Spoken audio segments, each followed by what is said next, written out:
Hey folks, Mev here, and today we are doing another commentary. This time on TTV and their top 10 worst Bionicle lists. So, let's begin. You know, we've been doing the best sets, and the best waves, and all that great stuff, but somebody's got to bite the bullet and examine the things about Bionicle that really aren't all that great. Fortunately, I'm the best man for the job. Hello everybody, I'm Messinak, and welcome to the top 10 worst Bionicle sets.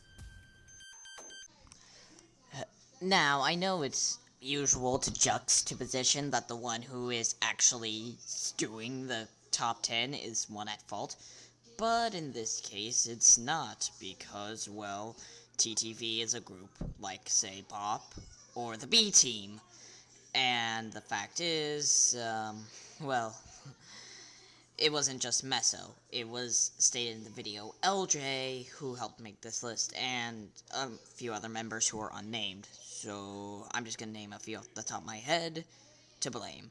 Meso, obviously, LJ, and Viper, as well as Venom. This is not one of your better ones. Sorry.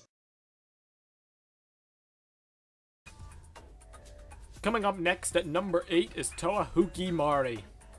Oh, Huki, what happened to you? Barring the shift in your color scheme, you were doing so well in 2006. Out of the Toa Mari, which were already controversial enough, this guy really takes the cake for featuring several design choices that are questionable at best and terrible at worst. Awkward proportions, yet another redesign of his color scheme, an uninteresting torso build, the lack of a hand on his right arm.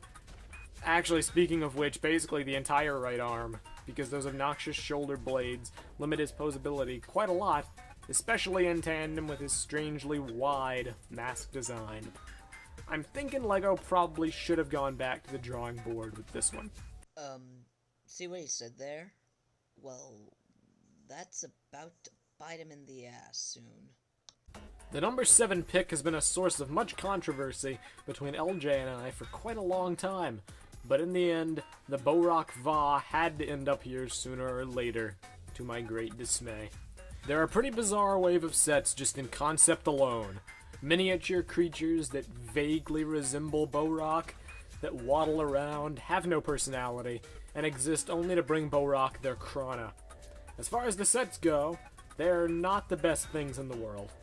Their function, if you can even call it that, constantly forces them to stand extremely hunched over because if you try to put them into an upright position, their Krana will fall out of their backs all the time unless you get extremely lucky. In addition, due to using the Mectoran feet, they don't have knees. The only direction their feet can go is side to side. This means that their only form of movement is waddling along, and it looks really strange. I guess it's cool that they sold for only $3, because honestly, they're not worth much more than that. Taking the number 6 spot, we have Nidiki's. Once again, I can disprove you. You say that, to my dismay, these sets got on. Yet, you then proceed to diss them. Yet you like them. Say the pros? No? Alright, biasm. No pros here. Expert level partner in crime, the fearsome dark hunter, Kreka. This guy is, to be honest, kind of a train wreck. He pulls off the brutish look well enough, but man, he's got no elbows, the area surrounding his head is awful when it comes to posability, and the torso design is pretty atrocious. It sticks out, appears cluttered and unfinished, and generally looks awkward. In fact, that word pretty much describes Kreka in his entirety. He's just awkward. Throw on a superfluous function that really only serves to allow him to turn his head from side to side, and it turns his torso armor with his head, so that's pretty laughable. We've got ourselves one of the worst sets released. What? An actually good point on this list? Hey, and the next one on number is reasonable too. Let's hope the next one is as well. We would be remiss if we did not mention Gali Mystica in this list. The Toa Mystica are almost unanimously despised in the Bionicle fandom for being unfaithful representations of the Toa Mata, ditching many of their color schemes and design traits entirely. Golly Mystica, though, is by far the worst. Just look at her. I honestly don't even know where to begin. There's a ludicrous amount of silver in proportion to her primary color, which is mostly reduced to a secondary shade, except for her mask.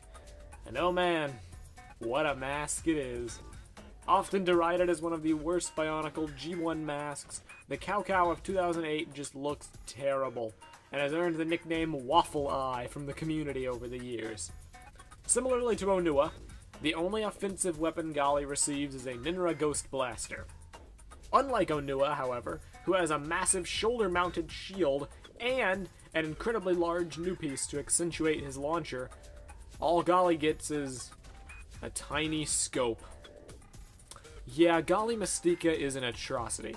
Wow, that was more stupid than anything else you've said so far. I mean, come on. So, somehow, a mediocre set that's worst points are its mask, color scheme, and its weapon is somehow worse than a set missing a whole entire point of articulation, a set that's horribly built, and a set that's awkwardly made, and also a set that I didn't mention, a set that can't even balance unless you're, like, perfect with it. I don't see the logic in that.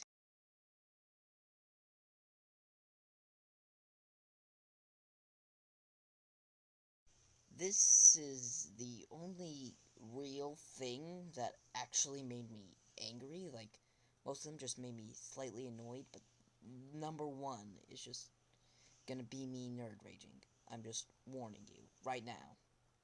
The absolute worst of Bionicle's 11-year run, I'd like to paraphrase the wise words of Halo Reach by saying, from the beginning, you knew the end. From the moment you heard my voice at the beginning of this countdown, many of you could probably presume which set I was going to pick as my least favorite. That great honor goes to the Avmatoran, but specifically, Solek. The Avmatoran build perfectly represents everything that went wrong with the later years of Bionicle Generation 1. It took away the functions and complexity of design that Bionicle had been known for its entire lifespan, in favor of large, specialized chunks of plastic, pre-bent limbs that could not articulate in the slightest, and, in the case of the Avmatoran, obnoxious large heads that protruded from the neck to a crazy degree. These problems persisted across numerous waves of Bionicle in the future, including the Avmatoran Agori and Bionicle Stars. The basic formula even spilled over into Hero Factory. Now, the basic build is shared among these waves, so all of them automatically receive honorable mentions in this countdown. The Agorian Stars, however, had certain sets that at least occasionally broke from the simplistic design to attempt something with a modicum of creativity. I'm thinking of sets like Tarduk, sets like Zesk, even Skrull and Rakshi to a degree, and if you want to go from the 08 wave, the Shadow Matoran have Radiac, and he tried to do something. The Avmatoran, however, consisting of Tanma, Solek, and Photok, do not. They are all standard figures without any spark of creativity to them at all. What makes Solek worse than the other two, then, you may ask? Simple. His build may remain the same, but at least Tanma and Photok have vibrant color schemes, featuring colors that had only recently begun to come back to the forefront, such as lime green and orange. Solek goes so far as to take away the color of light or transparent blue that fans had become accustomed to seeing with white armored characters for years, and replaces it with gray. Just gray. Nothing else. Nothing else to make the color scheme stand out more. Nothing else to set it apart from the crowd. Just gray. His color scheme is the most dull thing imaginable. His build lacks complexity and any sense of value or merit, and for this reason, Solek is the worst Bionicle set ever released, although the Avmatoran Agori and Bionicle Stars all trail very closely behind him. Hey, Meso, guess what? You know what else has pre-bent limbs? The Toamata! Oh, wait, but your precious Toamata have the gear function, which didn't have any friction. Oops. Forgot to mention that. And you're saying that they lost functionality, but they did gain a point of articulation. Also, there are worse sets than the Avmatoran. Clack, for example. And also, should I bring up the original Matoran? Oh wait, no. Buys them, cause nostalgia. People call Bendaluni nostalgia hard, yet they don't even bring up those. Yet they were able to bring up the Bohrok Va, and the Rahaga so easily. I skipped that in number 3. But Soul gets worse because of his bland color scheme. Tell that to Onu and Kopaka for the fact that they have both black and gray, and guess what? White and gray. Real colorful. So eye-popping. This is just illogical with that. But now that debunking is done, my final thoughts could have been better. Definitely could have been better. Anyway, this is Maverick, and I'm signing out.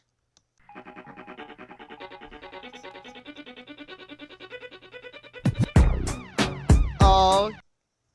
Also, check out my friend Zabo's YouTube channel.